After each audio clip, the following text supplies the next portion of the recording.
샬롬, 이동춘 목사입니다. 오늘도 여러분의 삶이 주님의 평안으로 가득하시길 기원하며 하나님의 말씀을 나누겠습니다. 오늘 주시는 말씀은 마태복음 11장 16절로부터 19절의 말씀입니다. 이 세대를 무엇으로 비유할까?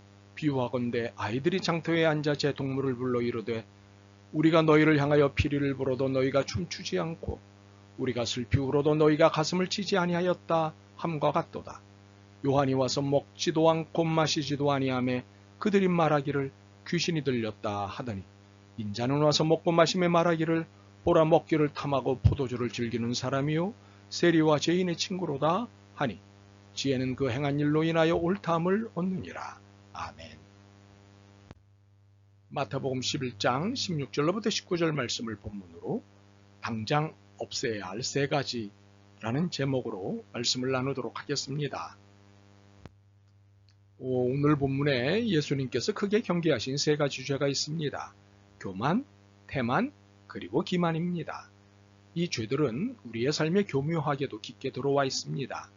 그래서 많은 경우 죄가 아닌 것으로 오인합니다. 사실 이것은 이 시대의 마귀의 기획이기도 합니다.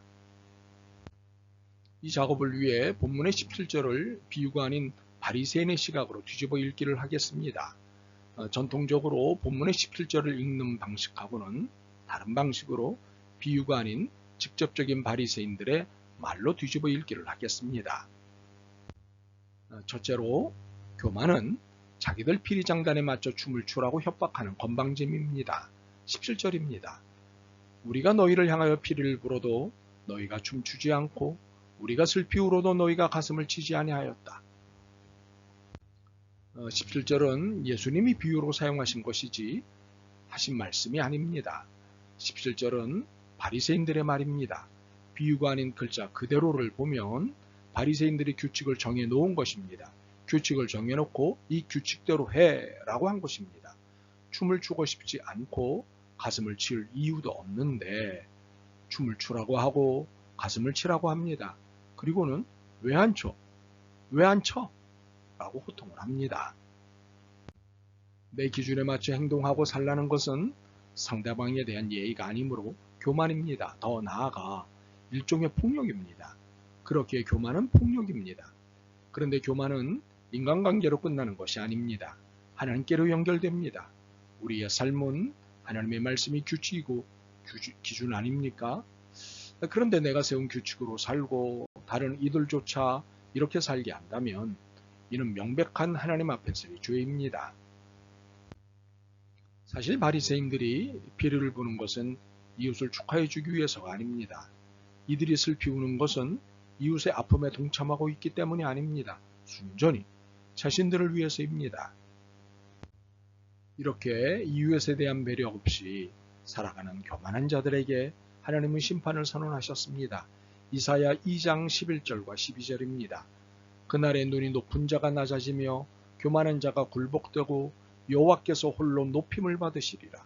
대저 만군의 여호와의 날이 모든 교만한 자와 거만한 자와 자고한 자에게 임하리니 그들이 낮아지리라. 두 번째로 태만은 자신의 의무와 책임을 타인에게 떠넘기는 것으로 자신은 편히 누리고 힘든 일인 춤추고 가슴치는 일은 다른 사람에게 떠넘기는 게으름입니다. 17절입니다. 우리가 너희를 향하여 피리를 불어도 너희가 춤추지 않고 우리가 슬피 울어도 너희가 가슴을 치지 아니하였다. 바리새파 사람들이 앉아서 피리를 부는 것과 그 피리 소리에 맞춰 춤을 추는 것 중 어느 것이 힘들까요? 울기만 하는 것과 가슴을 치며 우는 것 중 어느 것이 힘들까요? 둘 다 후자입니다. 더욱이 피리를 불고 이에 맞춰 춤을 추는 것은 피리 부는 이의 몫이었습니다. 울며 가슴을 치는 일도 우는 이의 몫이었습니다. 그런데 자신의 할 일을 다른 사람에게 떠넘긴 것입니다. 자신들은 불의를 통해 취한 재산과 권력을 마음껏 사용하면서 너희는 의롭게 살아라. 너희 중에 불의를 반드시 척결하겠다고 합니다.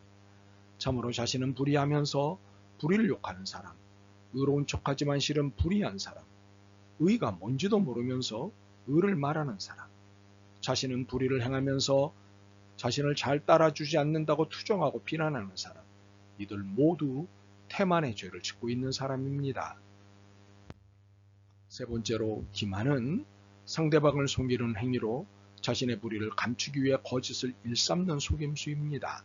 18절에 귀신이 들렸다, 19절에 보라 먹기를 탐하고 포도주를 즐기는 사람이요 세리와 죄인의 친구로다. 바리새인들은 바르게 사는 세례 요한이 마음에 들지 않았습니다. 불의로 특권과 권력을 누리는 이들을 향해 회개하라고 외치는 그가 마음에 들지 않았습니다. 그래서 세례 요한에게 말도 안 되는 누명을 뒤집어 씌웠습니다. 귀신이 들렸다. 이후 예수님에 대해서도 왜곡된 정보를 흘렸습니다. 보라 먹기를 탐하고 포도주를 즐기는 사람이요 세리와 죄인의 친구로다. 이유인즉 마음에 들지 않았기 때문입니다. 이렇게 불의한 자들의 특징은 왜곡과 조작을 밥 먹듯 일삼습니다. 자신의 불의를 감추기 위해 진실이 드러나지 못하게 하기 위해 귀신이 들렸다는 왜곡과 조작을 합니다. 불의로 권력을 취한 것을 감추기 위해 보라 먹기를 탐하고 포도주를 즐기는 사람이요 세리와 죄인의 친구로다라는 거짓 정보로 물타기합니다. 이들의 이 일반적인 작태에 하나님의 메시지는 변함없습니다. 이 무익한 종을 바깥 어두운 데로 내쫓으라. 거기서 슬피 울며 이를 갈리라. 갈라디아서 6장 7절은 이렇게 말씀하십니다. 스스로 속이지 말라. 하나님은 업신여김을 받지 아니하시나니 사람이 무엇으로 심든지 그대로 거두리라. 그러므로 모두가 살기 좋은 세상을 만들기 위해 교회와 신앙인인 우리가 무엇보다 먼저 해야 할 것이 있습니다. 오늘 말씀을 당장 실천하는 것입니다. 지적받은 세 가지 죄, 교만과 태만과 기만을 지금부터 당장 없애는 일입니다. 이것은 시대와 장소를 불문하고 행해야 할 신앙인의 과제입니다. 분명 이 일은 쉽지 않습니다. 악이 결탁된 일이기 때문입니다. 하지만 우리는 하나님의 선을 믿습니다. 승리는 선이 합니다. 악이 아닙니다. 우리는 이것을 믿습니다. 모두 믿음의 용기를 내십시다. 아멘. 주님, 신앙으로 산다는 것, 그리고 신앙으로 살아야 한다는 것이 무엇인지 깨달았습니다. 교만과 태만과 기만으로 살던 삶을 내던지겠습니다.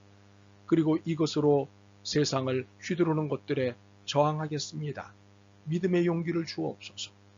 예수 그리스도의 이름으로 기도드립니다. 아멘. 오늘도 여러분의 믿음과 삶을 응원합니다. 사랑합니다.